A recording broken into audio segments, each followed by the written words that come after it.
Je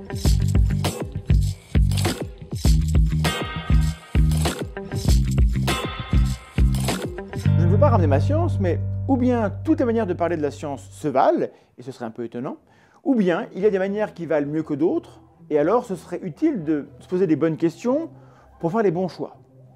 La vulgarisation scientifique, ce n'est pas seulement du journalisme scientifique. Comme pour le journalisme, il faut informer, expliquer, contextualiser et sourcer. Mais le vulgarisateur ou la vulgarisatrice a un truc en plus sur sa feuille de route: faire aimer, rendre curieux, voire susciter des vocations. À partir de ce constat, je vous propose qu'on regarde ensemble ce qui permet de repérer un bon travail de vulgarisation. Je pense que l'exercice est aussi intéressant pour ceux qui veulent consulter un contenu de qualité que pour ceux qui veulent en créer. Alors, le mauvais vulgarisateur, il voit un concept là qui n'a rien demandé, et hop, il le vulgarise. Alors que le bon vulgarisateur, lui, il voit un concept. Bon, d'accord, j'ai compris. Aucune recette ne marchera à tous les coups. Aucun point de vue dogmatique ne peut espérer être valide. Mais il faut bien qu'on fasse quelque chose pour repérer les contenus de bonne qualité. Je propose qu'on se fie à 5 critères. Ok ? 1. Un contenu accessible et scientifiquement correct. Ça va un peu de soi, nous sommes d'accord. N'empêche, on trouve des vidéos, des articles, des conférences, des livres, des cours en ligne dont le contenu se veut scientifique, ou en tout cas qui affirment délivrer des énoncés vrais, et dont on peut montrer assez facilement qu'ils sont trompeurs. Se faire avoir par ce genre de contenu, ça peut arriver à n'importe qui. D'où ce premier critère. Dans la vulgarisation, les informations fournies doivent coller aux résultats scientifiques, ne pas extrapoler, ne pas trop interpréter.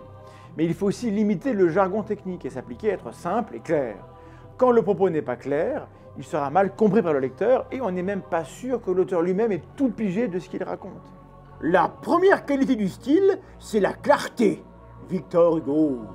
2. Un auteur attentif à la manière dont son travail est compris. Un vulgarisateur qui travaille sur les réseaux sociaux ou dans un centre de culture scientifique doit être ouvert aux questions et aux commentaires. Si un blog ou une chaîne de vidéos parle de science sans laisser la possibilité de commenter, c'est pas très bon signe. D'abord parce que nul n'est à l'abri de l'erreur, et les commentaires sont le lieu où les critiques utiles peuvent être trouvées pour saisir une nuance ou éviter un contresens. Les commentaires sont une ressource précieuse pour que l'auteur mesure si le contenu est compréhensible, et pour que le lecteur évalue s'il répond au critère numéro 1. Tout est logique. 3. Un travail sourcé. La science repose sur un travail collectif qui implique de très nombreux chercheurs depuis très longtemps. Chacun cite les travaux de ses prédécesseurs pour inscrire ses propres résultats dans la perspective de la construction des savoirs. Le vulgarisateur qui explique des travaux récents doit, c'est la moindre des choses, citer les auteurs de ces travaux et donner un lien vers les publications qu'il vulgarise. S'il vulgarise des notions générales tirées d'un livre, citer ce livre est nécessaire pour que l'on sache tracer le parcours de l'information. Les journalistes scientifiques devraient eux aussi mettre systématiquement le lien vers la publication originale. Le font-ils? Est-ce qu'ils le font? Ils le font ou pas? Créditer les sources présente un autre intérêt. C'est celui de rendre compte du fonctionnement collectif de la science et d'écarter les clichés sur les découvertes providentielles et les génies incompris. On y reviendra. 4. Une explication de la démarche.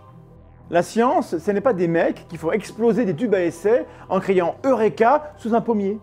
La vulgarisation ne doit pas se résumer à des listes d'anecdotes rigolotes sur la masse des trous noirs, sur la longueur de l'ADN ou sur la vitesse des processeurs. Ce qui fait la valeur de la science, c'est la démarche qu'on a mobilisée pour répondre à une question. Car c'est ce qui garantit la robustesse de la réponse. Et c'est tout l'intérêt de la vulgarisation que de pouvoir transmettre non seulement une connaissance, mais aussi les raisons que l'on a de la juger valide. La science est un jeu dont la règle du jeu consiste à trouver quelle est la règle du jeu. François Cavagna. 5. Une exemplarité épistémique. Si le vulgarisateur doit faire aimer la démarche d'acquisition de la connaissance, il doit sans doute essayer de l'incarner au mieux. La science produit des connaissances imparfaites et provisoires sur le monde, ce qui est une avancée considérable par rapport à une absence de méthode.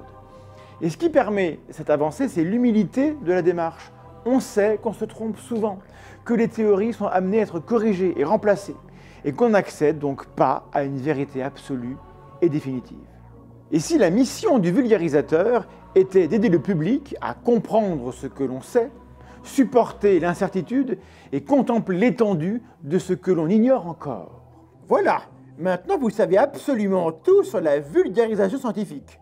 Amen. Une liste de 5 critères, vous pensez bien que c'est un gros raccourci. Mais si vous constatez qu'un contenu coche les 5 cases, il y a des chances pour que vous n'ayez pas affaire à un gourou, à un vendeur de billevesées, à un bullshitter en quête d'attention, à un nègre fin ou à un coach de vie, ou comme on dit au Québec, un accompagnateur individuel. Et alors, ça vaut peut-être la peine d'en regarder un peu plus. Et si vous voulez créer du contenu, gardez à l'esprit les priorités données par les 5 critères dont j'ai parlé, ne me semble pas pouvoir être une mauvaise idée.